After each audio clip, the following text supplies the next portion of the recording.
Hey everyone, I have this short video for today talking about this little survival horror game I've been playing off stream, which is Crow Country. It is developed by an indie game studio called SFB Games, which is only run by two brothers, Tom and Adam Vian. They were only teenagers when they first decided to create games together back in 2002. Over time, they were relatively known for their work of creating Flash games, and the rest is history on the games that they currently have now, that range of them having mobile games to games that are currently in big AAA gaming stores such as Nintendo, PlayStation, and Xbox.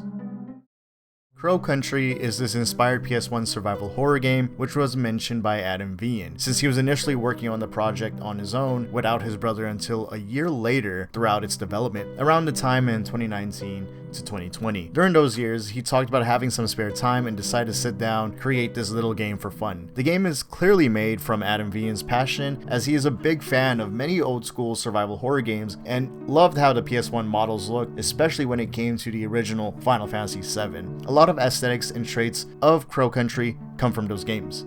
The first few minutes of my playthrough, I was already impressed with the visuals. I know a lot of gamers in today's modern audience wouldn't necessarily enjoy the aesthetic simply because they wouldn't get it. It's not nostalgic to them, it's not a genre they are familiar with either. There are so many new gamers that come into this space. It's not just kids who get into gaming, but adults that are now discovering this world. There are so many unique stories when it comes to being first exposed to video games, and to sum things up, this game clashes with the old school era and the modern era of gaming. That's the biggest pro about this, of how they were able to mix up the old school design while adding modern elements to them. This is applied not just visually, but how mechanically the game works. To be honest, would I say this game handholds you? Not necessarily. I don't think they create easy scenarios for you to understand this game off the rip. These type of games take time to understand, even though they clearly give instructions or little tutorial notes on how to play the game. This is just like any survival horror. You use a lot of context by analyzing the environment, its puzzles, its items, its documents spread out throughout the map, and how you approach safely for these scenarios in the game, which leads to successful gameplay on your end, which is what I like to see for most video games. I know this could be a hot take, but a lot of games nowadays feel like the devs doubt the player's ability to learn. I know many old school games, whether or not the game purposely want you to learn by playing, but I personally enjoy how games just want you to play. They don't use story or 20 tutorial pages for you to learn the game. They let the gameplay do the talking for the player, which add a whole lot of engagement and interest, since many players find different mechanics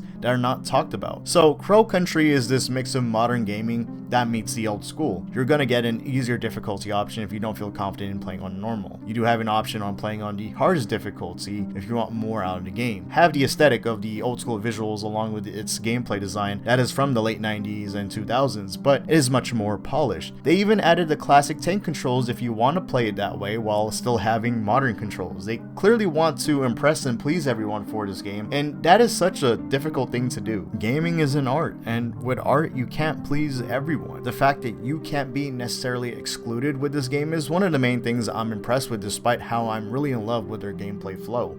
I haven't progressed far enough where I would say if this is really different compared to a lot of survival horror games. If anything, the biggest selling point for this game is its visuals. It runs on nostalgia, which isn't a bad thing at all, especially how games quickly evolve. The things that I noted when playing is I really feel rewarded for doing a lot of puzzles. You get something out of it, whether it is some secret or you obtaining a whole different weapon along with certain weapon parts. It has that satisfaction for survival horror where you get curious, you find solutions for these scenarios and are gifted upgrades or rewards. Very fundamental game design. It's just that you wouldn't see it as much in other survival horrors because their main design is to limit your resources. Although Crow Country does limit your resources, the amount of rewards to obtain create a lot more incentive for the player to do what is intended on the map, even though some are optional to do. Another thing that I feel like survival horror games tend to lack on, and it makes sense why they do lack on this, is not having variety on their maps. Adam Vian's choice on having a theme park as their main setting for survival horror was genius to have. He genuinely wanted to have a theme park because he was very interested in having different setting themes and has a fascination with back rooms of theme parks. He sees these rooms as this forbidden fruit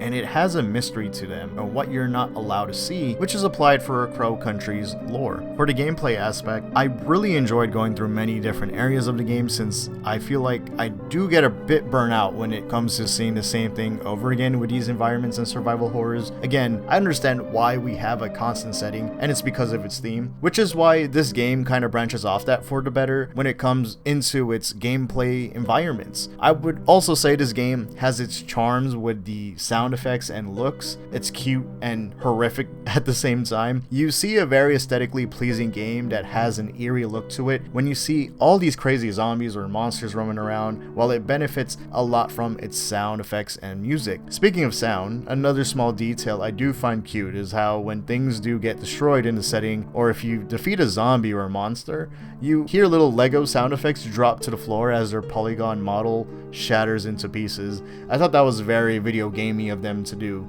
I love when game developers embrace that they are video games rather than them choosing realism, which a lot of old games actually do, so it's even more on par with its theme. The only flaw that I could point out is that so far for me, a few puzzles just didn't make sense at all. An example I could bring up is that there's a mushroom room and they clearly want you to solve this room to obtain the item reward. This room pretty much implies that you have to eat certain mushrooms for you to safely solve this riddle. They even add 2 posters in the room categorizing what mushrooms are poisonous and what aren't. Of course, in a survival horror, you never want to choose bad decisions that will affect your character, so in this case I was able to eat the mushrooms that were safe to eat, but nothing happened. It was actually just a room where you needed to eat everything in order to get the item reward. It just felt completely useless to go through, especially how you needed health items with you in order to complete the room. It felt like it was just cheap damage to get your character to have low health or be poisoned from the game design, rather than us solving the room properly. They even gave us a reference on what mushrooms were poisonous or not, so what was the point of giving us reference if we were just gonna eat all the mushrooms? I was just simply confused on how this was structured, and maybe I personally did not understand what they were trying to do. They were probably reserving this room for you to come back from time to time, whether you had the items prepared for it, which was having the ideal health items on you.